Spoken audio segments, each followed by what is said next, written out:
নমস্কার, শিব শক্তি অ্যাস্ট্রো চ্যানেলে সকলকে স্বাগত জানাই। আশা করি সকলে আপনারা ভালো আছেন, ভালো থাকুন, সুস্থ থাকুন। আজকের ভিডিও আলোচনা করব মূলত কুম্ভ রাশি ছেড়ে দিয়ে মঙ্গলদেব মীন রাশিতে গোচর করছেন। যে মীন রাশিতে রাহুদেব আগে থেকেই অবস্থান করছেন, সুতরাং রাহু এবং মঙ্গলের এই যে জ্যুতি, সেই জ্যুতির প্রভাব মীন রাশি এবং লগ্নের ওপরে কিভাবে পড়তে চলেছে তার একটা বিস্তারিত আলোচনা, বিস্তারিত রূপরেখা, সেই সঙ্গে নাক্ষত্রিক বিশ্লেষণ এবং সেই সঙ্গে প্রতিকার। যাদের ন্যাডাল চার্টে রাহু এবং মঙ্গলদেব দুস্থানগত আছেন, নিচস্থ আছেন, এদের ক্ষেত্রে কি কি করবেন, ডিটেলস আলোচনা দেখতে থাকুন আপনারা।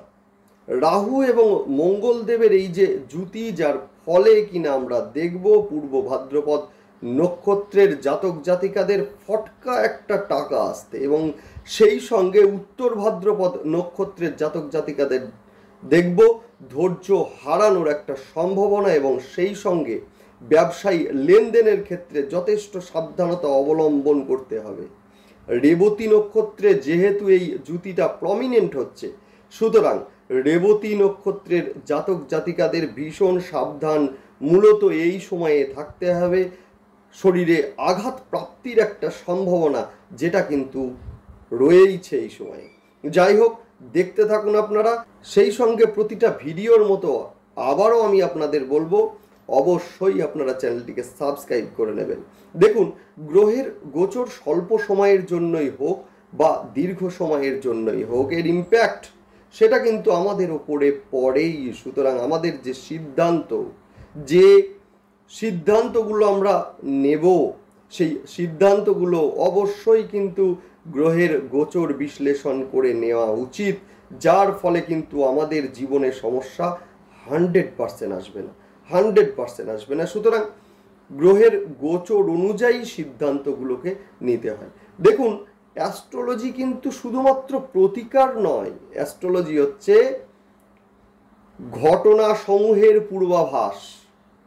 যে ঘটনাগুলো ঘটবে সেইটারই একটা পূর্বাভাস আমাদের জানা থাকলে সেগুলো সম্পর্কে আমরা আগে থেকেই সাবধানতা অবলম্বন করতে পারি, সিদ্ধান্তগুলোকে আমরা সেইভাবে সাজাতে পারি। সুতরাং অবশ্যই আপনারা সাবস্ক্রাইব করে নেবেন, যাতে প্রতিটা ভিডিওর নোটিফিকেশন আপনাদের কাছে সহজে পৌঁছে যায়। যাই হোক, আলোচনা করছি মীন রাশি এবং লগ্নের জাতক জাতিকাদের ওপরে রাহু এবং মঙ্গলের যে জ্যুতিটা তৈরি হচ্ছে, যার প্রভাব কিভাবে পড়তে চলেছে ডিটেলস আলোচনা করছি। দেখতে থাকুন, শুনতে থাকুন। মীন রাশি যেটা কিনা দ্বৈত এবং জলরাশি, যে কোনো পরিবেশে নিজেদেরকে মানিয়ে নেওয়ার একটা ক্ষমতা যেটা কিনা মীন রাশি এবং লগ্নের জাতক জাতিকাদের মধ্যে স্বভাবতই থাকে। সেই সঙ্গে রয়েছে সরলতা। বৃহস্পতির রাশি হওয়ার কারণে এরা কিন্তু মানুষকে সহজে বিশ্বাস করে ফেলে, যার ফলে কিন্তু যে বিশ্বাসের মর্যাদা অধিকাংশ ক্ষেত্রেই এরা যে পায় সেটা কিন্তু নয়। যথেষ্টই এরা ভ্রমণ প্রিয় এবং রোম্যান্টিক হয়ে থাকে। মূলত আগামী 23 এপ্রিল তারিখে মঙ্গলদেব মীন রাশিতে প্রবেশ করছেন এবং সেই সঙ্গে সঙ্গে রাহুর সঙ্গে একটা জ্যুতি তৈরি করছেন, যার ফলে কি হচ্ছে, মীনে রাহু এবং মঙ্গলের এই জ্যুতির ফলে যাদের ন্যাডাল চার্টে কিন্তু মঙ্গলদেব শুভ অবস্থায় থাকে এবং রাহু প্রশমিত আছে, সেই ক্ষেত্রে বলবো ফটকা উপার্জন বা ফটকা অর্থের একটা আগমন, সেইটাও কিন্তু এই সময়ে লক্ষ্য করব। সেই সঙ্গে কিন্তু ভাগ্যের সাপোর্ট, কারণ মঙ্গলদেব কিন্তু দ্বিতীয়পতি এবং সেই সঙ্গে নবম স্থানের অধিপতি। সুতরাং এই সময়ে কর্মের যে প্রাপ্তি সেটাও কিন্তু আমরা এই সময়ে লক্ষ্য করব। দ্বিতীয় এবং নবম স্থানের অধিপতি মঙ্গলদেব যে কিনা লগ্নে বা রাশিতে গোচর করছেন, অবশ্যই ভীষণ ভীষণ ভালো। তবে রাহু এবং মঙ্গলের যে জ্যুতি সেটাকে বলা হয় অঙ্গারক যোগ, যার ফলে কি হচ্ছে, হঠাৎ করে রেগে যাওয়া বা ধৈর্যচ্যুতির মতো ঘটনা এই সময়ে ঘটতে দেখা যাবে। যাদের ন্যাডাল চার্টে মঙ্গল শুভ অবস্থায় আছে এবং রাহুদেব মূলত প্রশমিত অবস্থায় আছে। এদের ক্ষেত্রে কিন্তু হঠাৎ করে অর্থ প্রাপ্তি বা যে কোনো টাকা আটকে ছিল, যেগুলো হঠাৎ করে প্রাপ্তি দীর্ঘদিন আটকে ছিল, ভুলে গিয়েছিলেন অথবা চেষ্টা করছেন পাচ্ছেন না, হঠাৎ করে প্রাপ্তি, সেটাও কিন্তু এই সময়ে লক্ষ্য করা যাবে। এই সময়ে কিন্তু কুটুম্বকুলে আপনার গ্রহণযোগ্যতা নিঃসন্দেহে বাড়তে চলেছে। সেই সঙ্গে যারা কর্মহীন আছেন বা ছিলেন অনেক দিন ধরে, হঠাৎ কোনো কর্মের সন্ধান বা অফার এই সময়ে মূলত পেতে চলেছেন।